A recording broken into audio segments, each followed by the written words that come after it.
ठीक है। हेलो दोस्तों, आप सबका स्वागत है मेरे चैनल में। और आज हम देखने वाले हैं कि हम कैसे स्टॉक स्क्रीन करेंगे। screener.in को यूज़ करके हम लोग स्क्रीन करने वाले हैं। अक्सर लोगों का डिमांड होता है कि इतने सारे स्टॉक्स में से हम फ़िल्टर आउट कैसे करेंगे स्टॉक्स को। तो स्टॉक्स को स्क्रीन करने के लिए हम यूज़ करने वाले हैं screener.in। ठीक है, इस पे हम लोग देखते हैं कि कैसे स्क्रीनर क्रिएट करते हैं। तो क्रिएट न्यू स्क्रीन पे जाएंगे। ठीक है, सबसे पहला क्राइटेरिया यूज़ करते हैं मार्केट कैपिटलाइजेशन का। आप अपने अकॉर्डिंग यूज़ कर सकते हैं, आपके ट्रेडिंग के ऊपर डिपेंड करने वाला है कि आप कैसे स्क्रीनर को क्रिएट करने वाले हैं। सबसे पहले एक बार देखते हैं कि टोटल नंबर ऑफ स्टॉक्स कितने हैं। तो इसके लिए पहला स्क्रीन चेक करते हैं। तो इसमें जो stocks number of total stocks listed है जो कि शो कर रहे हैं वो है 5183।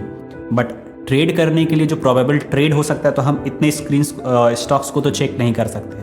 तो इसके लिए हमको क्या करना होगा कि हम अलग अलग क्राइटेरियाज़ को यूज़ करेंगे और फिर हम देखेंगे कि कैसे हम स्क्रीन कर लेते हैं स्टॉक्स को, ताकि हम कुछ ही नामों तक बचे रहें और उनको ही हम ट्रेड करें। ठीक है, तो सबसे पहला जो क्राइटेरिया हम यूज़ करने वाले हैं मार्केट कैपिटलाइजेशन का।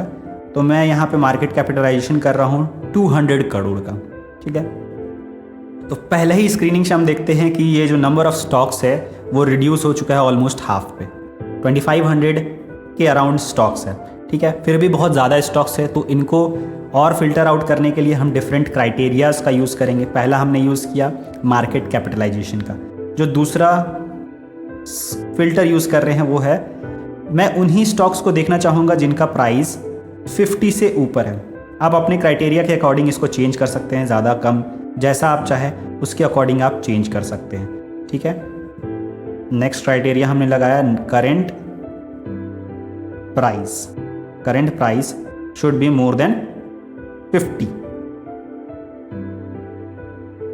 अब हम देखते हैं कि ये फिर 200-300 स्टॉक्स और स्क्रीन हो गया, कम हो गया। अब डिफरेंट क्राइटेरियाज लगाते हैं, कुछ टेक्निकल क्राइटेरियाज का यूज करते हैं। जो करेंट प्राइस है, price should be less than 50 DMA daily moving averages. ठीक है, तो इस क्राइटेरिया को हम यूज़ करते तो देख रहे हैं कि ऑलमोस्ट 800 to 900 के अराउंड हमारे पास स्टॉक्स बचे हैं। ठीक है, और कुछ क्राइटेरियाज इसी में इंक्लूड करते हैं, देखते हैं next. Current price should be above 200 DMA। ठीक है, ये दोनों क्राइटेरिया हमने क्यों यूज़ किया? क्योंकि हम उन्हीं को ट्रेड करना चाहेंगे जो अब ऑलरेडी मूविंग में है, इसलिए हमने ये क्राइटेरिया लगाया है डेली मूविंग एवरेजेस का। ठीक है, डेली मूविंग एवरेजेस के बारे में और जानना है तो आप मेरे यूट्यूब चैनल पे देख सकते हैं। नेक्स्ट हम इसी पे और एक टेक्निकल ही क्राइटेरिया है ये, जो DMA 50 है वो DMA 200 से ज़्यादा होना चाहिए। ठीक है, इस पे हम चेक करते हैं कितना स्टॉक्स आ रहा है। ये 673 स्टॉक्स हो गया। ठीक है, अब कुछ और फंडामेंटल क्राइटेरिया लगाना चाहें या टेक्निकल आप अपने अकॉर्डिंग लगा सकते हैं, वो आपके ट्रेडिंग प्लान पे डिपेंड करेगा। जो वॉल्यूम हम रखना चाहेंगे वो होगा लगभग more than 1 lakh.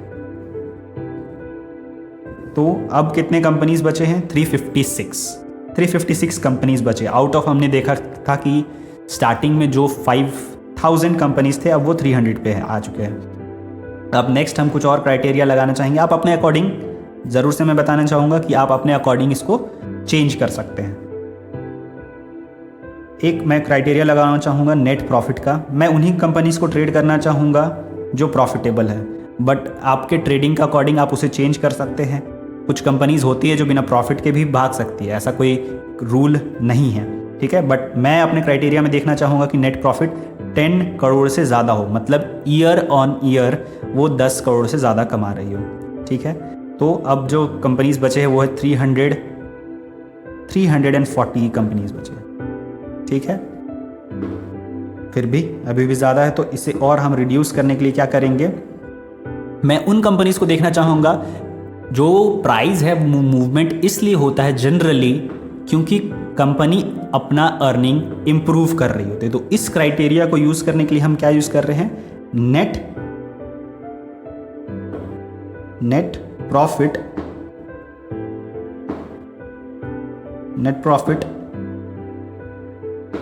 Latest quarter, मतलब इस क्वार्टर में पिछले क्वार्टर से ज्यादा हो।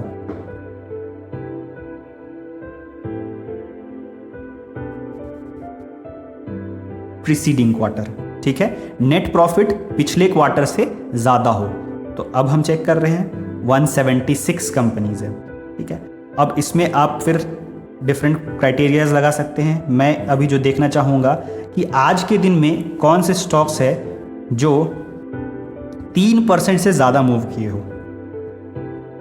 रिटर्न ओवर अ डे, एक दिन में 3% से ज़्यादा मूव किए हो, ठीक है। तो इसको स्क्रीन आउट करते हैं। तो लगभग आज ईयर हो गया, इसको हम करना चाहेंगे return over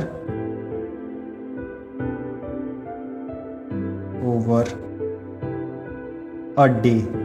return over a day should be more than 3%। तो ये कितना आ रहा है? आज हैंडफुल ऑफ कंपनीज बची है, मतलब जो आज के दिन में 3% से ज़्यादा मूव की हो। हम 5000 से स्टार्ट होकर के हम कितने पे आ गए हैं? ऑलमोस्ट 14 कंपनीज पे, ठीक है। अब हमको क्या करना है कि इनका चेक करना है चार्ट, और उसके अकॉर्डिंग हम फिर देखेंगे कि हमें ट्रेड करना है किस स्टॉक्स में। तो इस तरह से यूज़ करके आप डिफरेंट स्क्रीनर्स बना सकते हैं। तो मैं दिखाना चाहूँगा जो मैंने कुछ स्क्रीनर्स बनाए हैं जिसको मैं यूज़ करता हूँ। पहला मैंने है यहाँ पे द अर्निंग सरप्राइज। इस पे क्राइटेरिया क्या मैंने लगाया है कि ऐसे कंपनीज जो अपने पिछले क्वार्टर से 20% ज़्यादा अर्निंग कर रहे हो। तो इसमें हम देख सकते हैं कि 110 कंपनी आ रहे हैं, ठीक है। और कुछ स्क्रीनर्स है, ये 3% मूव करने वाले, इसमें 14 कंपनीज शो कर रहे हैं। तो इस तरह से आप डिफरेंट स्क्रीनर्स बना सकते हैं अपने ट्रेडिंग प्लान के अकॉर्डिंग। तो थैंक यू दोस्तों, होप करता हूँ कि आप सभी को बहुत ही अच्छा लगा होगा वीडियो। अगर अच्छा लगा तो लाइक करें, सब्सक्राइब करें, और अगर चाहते हैं कि और किसी अदर टॉपिक पे मैं वीडियो बनाऊं तो आप ज़रूर से कमेंट करके मुझे सजेस्ट करें। तब तक के लिए थैंक यू।